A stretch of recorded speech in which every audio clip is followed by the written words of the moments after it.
the same courage and the same commitment to bringing to light and awareness of the issues facing our returning veterans. My pleasure to introduce Laura Wesley. Thank you for those really kind words. Ladies, especially Linda, for inviting me here today. Gentlemen, and even Republicans. It's fun to be back in Newport Richey. This is my birthplace, on a golf course that I actually played at when I was young. In fact, when I was a teenager, I had an errant shot that broke a window on one of the holes of the executive course. The damage was $57. My only source of income at the time was from babysitting and tutoring. My father said that he would cover half of it. I think that sounds more Democratic than Republican, right? Getting some kind of assistance, or what the Republicans might refer to as a handout. So I guess my father more closely resembled Bernie Sanders. Well, he was half Jewish, from the Bronx, and a Virgo. He certainly wasn't tan enough to resemble Donald Trump. And if he was Donald Trump, then he would have just built a wall between the houses out here and the golf course, and only grant membership to women with big breasts. Let's just say Donald Trump hasn't come knocking on my door to run his campaign. As you can see from my wardrobe choice, I did not wear a red dress today. I'm in Democrat blue. And as for this thing on top of my head, I want to tell you about it right away so I can take my hat off, which I know is today's theme, and I'm not doing that as a gesture or as a pun, but it's really uncomfortable, and I'm having flashbacks back to my West Point parade days where I had to march around like a toy soldier for hours on end. So yes, this is my actual West Point parade hat. We call this hat part a tar bucket. And as for this thing on top, well, I asked Linda if I was allowed to use swear words in my speech today, and she said I could use some, but since I haven't warmed you up yet, I will just say that this is referred to as a donkey's genitalia. Hey, at least it's a donkey's genitalia and not an elephant's genitalia. All right, I will take this off now. Male genitalia. It's actually a perfect segue into my speech, as I have spent a majority of my time in what is deemed a man's world. And these men have had a significant influence on my political leanings. I would like to take us on a journey of my life with a focus on how my predominantly male environments have shaped my political leanings, how they've also shaped my identity, and what I've done to liberate myself from what I consider to be oppression. I think we should be able to cover that in the next 3 hours. I'm just kidding, 30 minutes. I know you had a really panicked look on your face right there. Being a child in the Christian church and a woman at West Point and in the Army and in Iraq, it wasn't easy. It has taken a lot of character, courage, and commitment to navigate a male-dominated landscape that didn't always have a woman's best interest in mind. It wasn't pretty.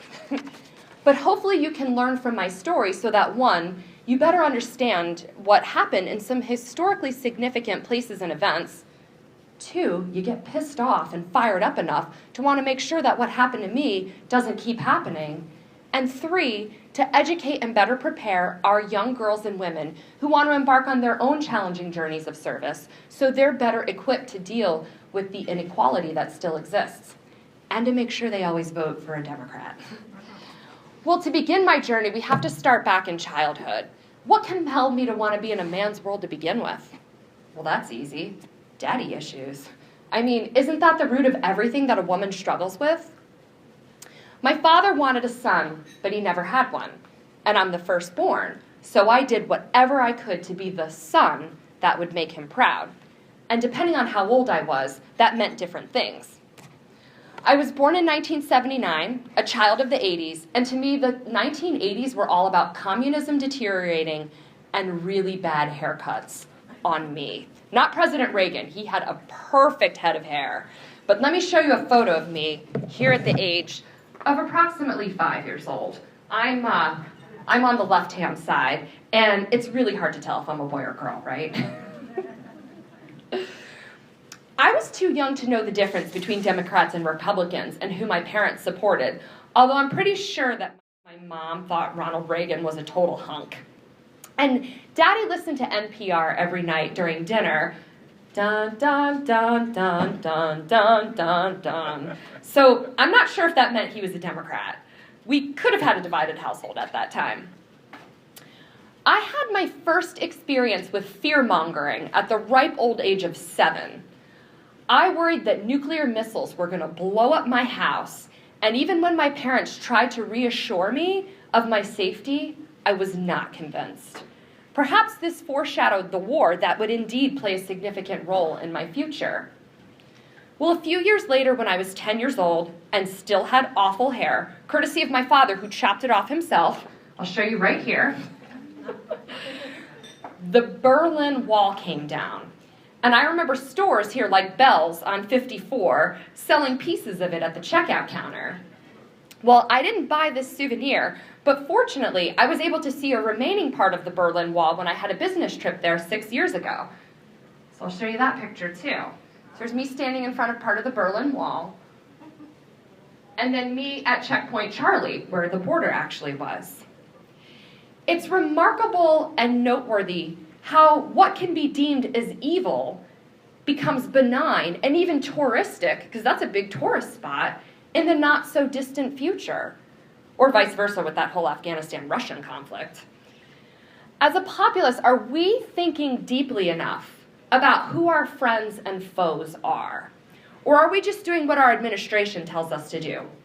Because if we follow our administration blindly, our opinions, beliefs, and actions could do major reversals, as I see huge differences in what existed in my childhood versus now.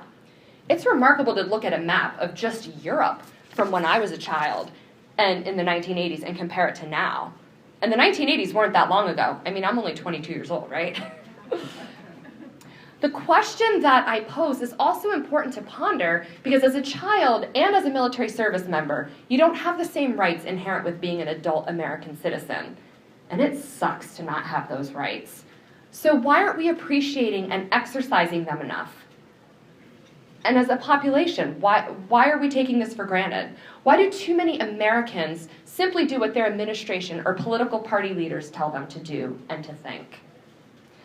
Well, not even a year after the Berlin Wall came down, I sat in my grandmother's Bronx studio apartment with no air conditioning in August, and I picked up a newspaper with the headline, "Saddam Hussein invades Kuwait."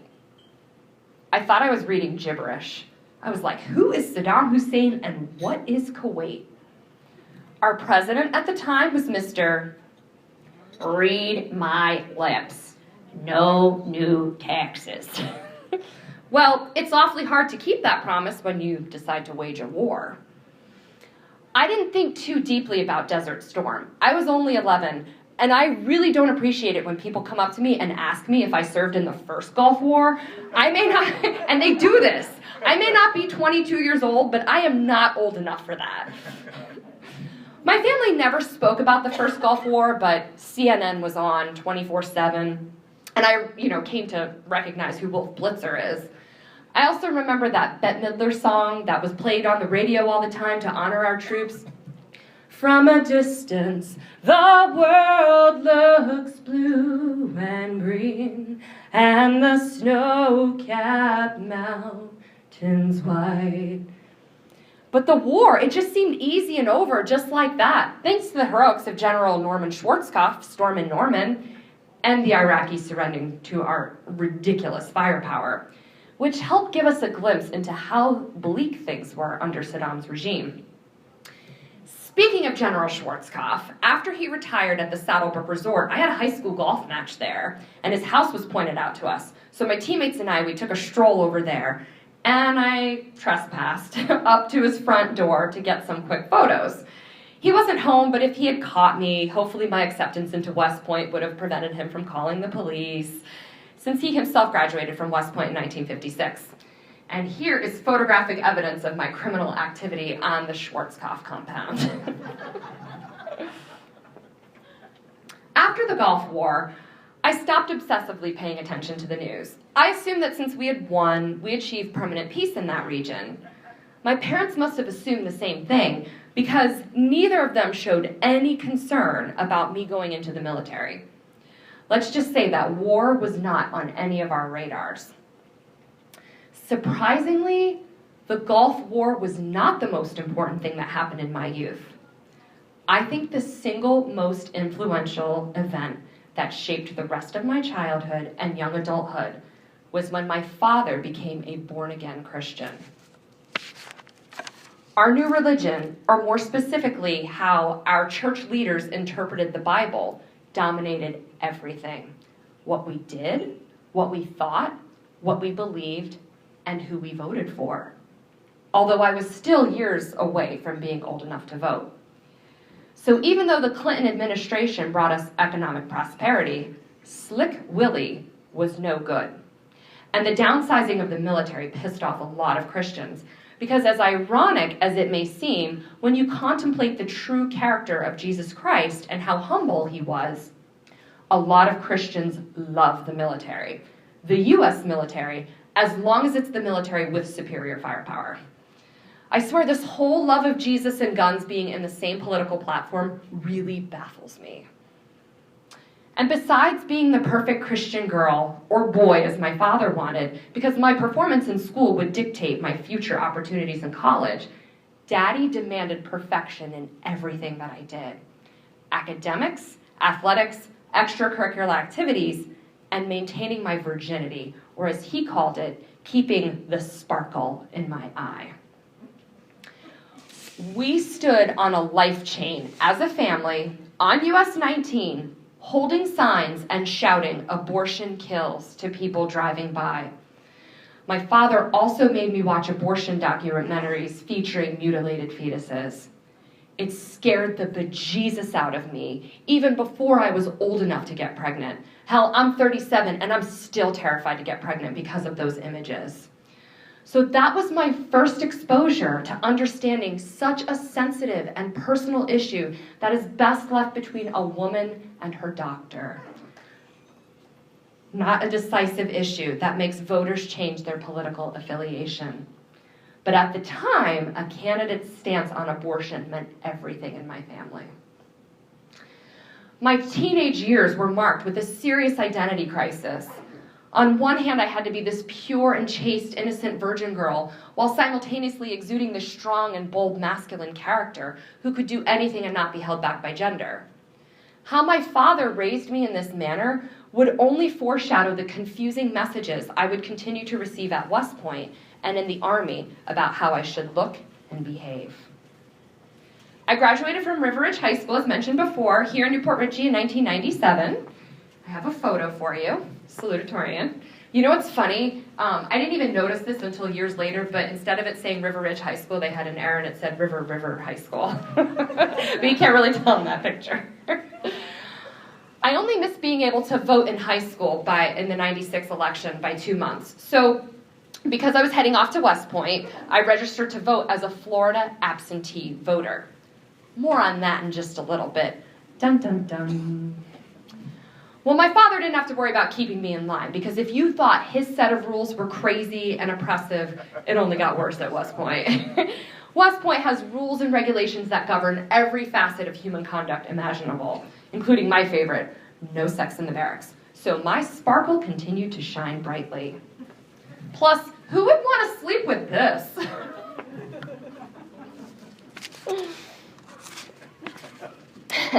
After settling at West Point, I quickly learned that at West Point, it was really cool to be a Christian and a Republican. I didn't see that concept, that whole notion of separation of church and state, because West Point is a federal institution.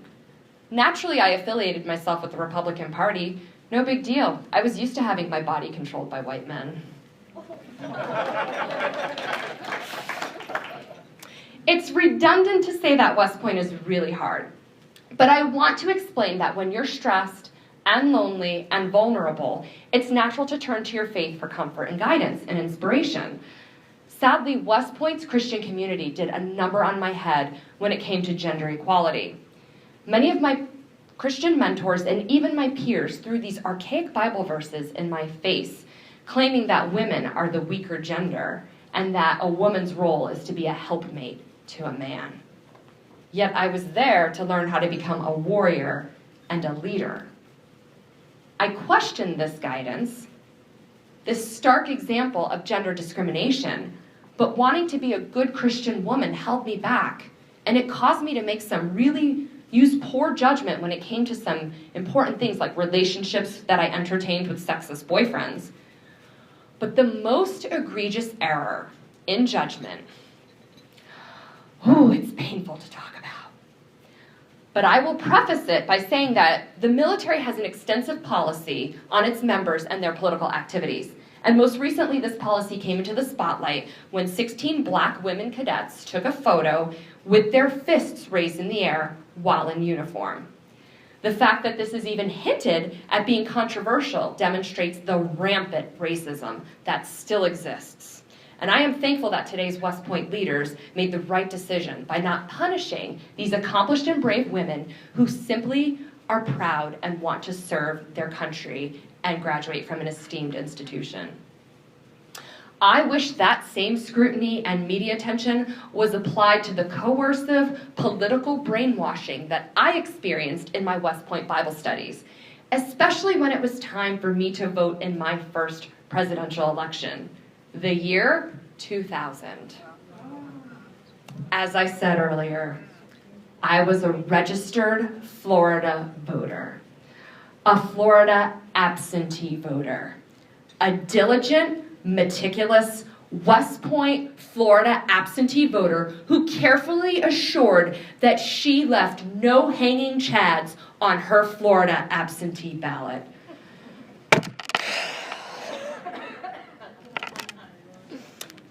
Ladies and gentlemen, what I learned in that election is that your vote truly counts. And during that election, I sealed my own fate. Just 3 months after I graduated from West Point, in June of 2001, 9/11 happened. And on January 24th, 2003, I found myself on an airplane, flying to that country I first learned about in my grandmother's apartment when I was 11 years old, Kuwait, on a mission to go get that man named Saddam Hussein. Not Saddam. At least the younger President Bush was able to pronounce his name correctly, which was a surprise since, he always warned us about nuclear weapons. Our mission, invade. Oh wait, no, we weren't actually allowed to say invade.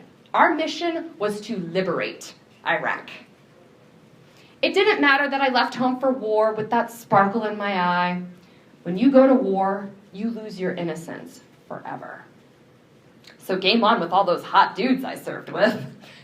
Okay, that's not exactly what happened. But let me first paint the scene for you. That's me in Kuwait, trying to finish an economics final for my MBA program, studying remotely with a sandstorm in a tent with 65 of my coworkers, co-ed. That is that's at the border, right before going into Iraq. That is the border. There's a cardboard sign that says, "Welcome to Iraq." That's me sitting on one of Saddam's toilets, diving into one of his swimming pools, and that lovely gold-plated AK-47, just posing with it at his presidential palace. I was in the 3rd Infantry Division, the lead division for the Iraq invasion. I rolled into Iraq, driving a Humvee with canvas doors at 2 miles an hour with my headlights on. My bulletproof vest wasn't exactly bulletproof. The magazines for my pistol were old and decrepit, threatening a misfire. And I had no radio, map, or way of knowing where the hell I was going. Thank you, Mr. Rumsfeld. My commander cared more about banning masturbation in our unit than adequately preparing for war. And he forbade the women from changing their clothes in private. He thought it would help unit cohesion if the men could take a little peek at us when we were naked, which only provided more fodder for my war buddy's daily ritual of self-love. He didn't obey that masturbation ban, and he wanted to make sure I didn't miss out on the party. Then there was my boss, who wanted to be at his beck and call at all times, and he wanted to know how long I needed to take a shower. And then he begged me to be his roommate once we got to Baghdad. All right, I know I just bombarded you with a lot of details, but yes, this was how sexually charged my combat environment was. While my commander wasn't fixated on what everyone looked like naked, he was jockeying to be the point man of the invasion, even though this was not his job at all.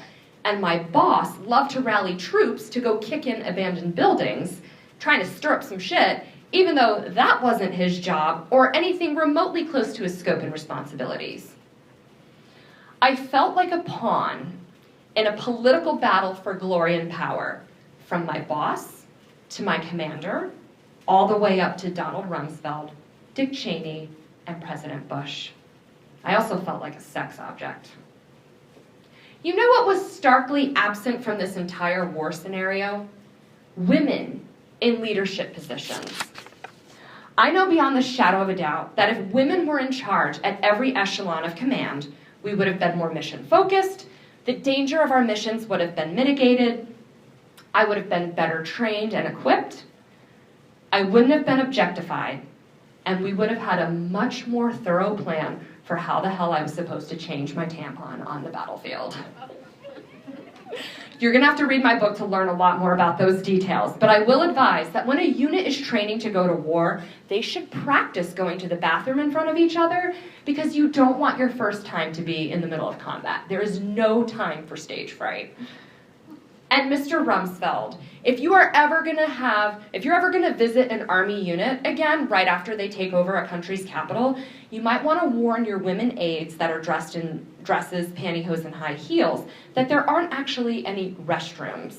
When they go to use the slit trenches, they would be a lot more comfortable in pants and boots, and maybe tell them to pack a poncho. Clearly you don't look out for your women. More of that scenario is in my book as well.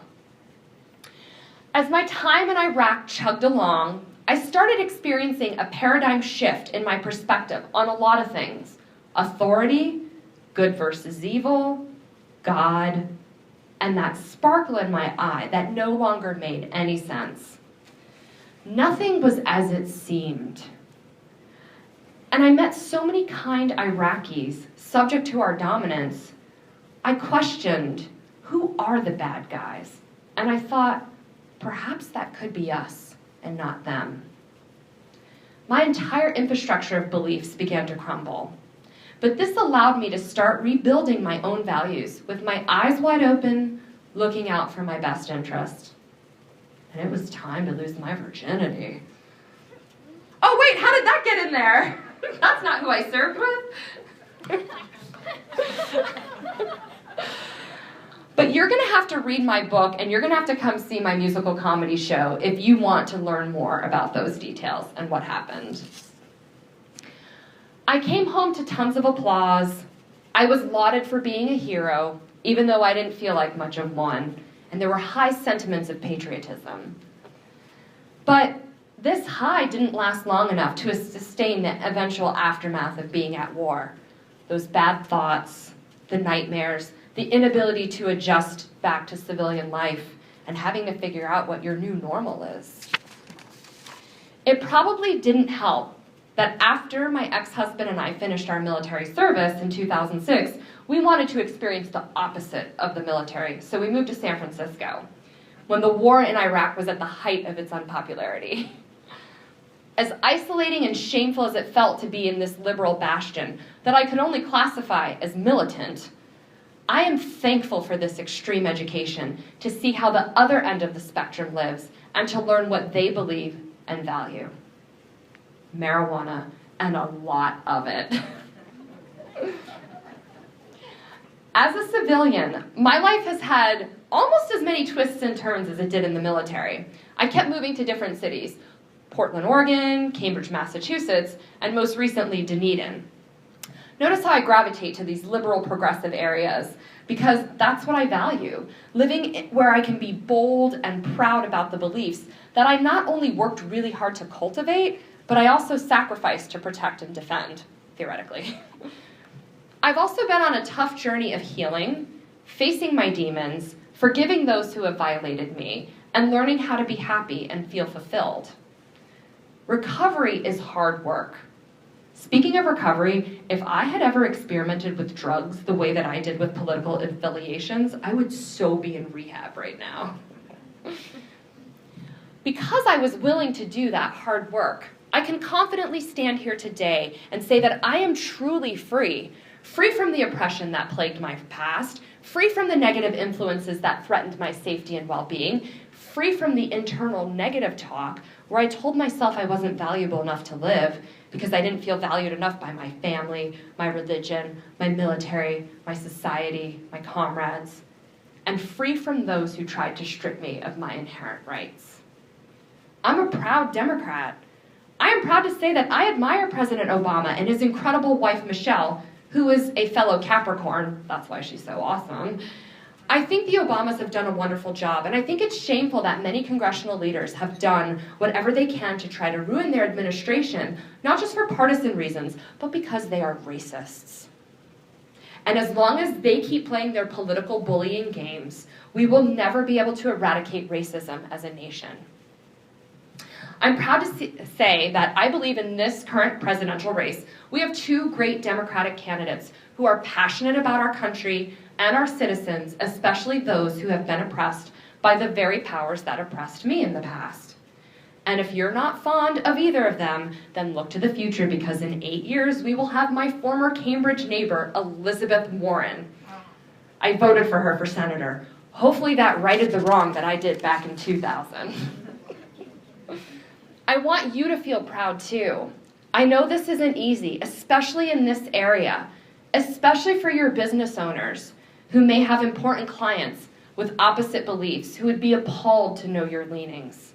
Your prosperity depends on their business, and you're afraid that you might lose their business if they discover that you're a Democrat, or if you're pro-choice, or if you hate guns, or perhaps if you're not a Christian. I experienced prejudice like this just recently when I gave a big keynote speech on gender inequality to a group of women. That speech was benign compared to this one, and I left that donkey genitalia at home. While many of the audience members loved what I had to say, afterwards, a prominent TV journalist won a leadership award, and during her acceptance speech, she publicly ridiculed me for having different beliefs. This was right after I poured my heart out, sharing my deepest struggles with the audience, imploring them to care about gender equality. I felt like shit, and it took me a while to recover. But it was a good learning lesson that anyone can lose their cool and try to shame you for being different. And from that, I now stand even stronger. And I want you to feel strong too. My truest desire is for all of us to be able to congregate publicly and boldly, and not in secret like this is some kind of support group like Democrats Anonymous, per se. There's a lot of ugly hatred out there, and in order to fight it effectively, we're going to have to rally together and support one another as we stand up for our beliefs. I hope my War Virgin platform inspires and empowers everyone who give me the opportunity to touch their lives. In just a few months, I'm going to be releasing my memoir titled War Virgin, which captures my journey of repression, temptation, and liberation. And I'm also going to be taking my musical comedy Shore on a tour of the East Coast this fall, but it will debut here in September.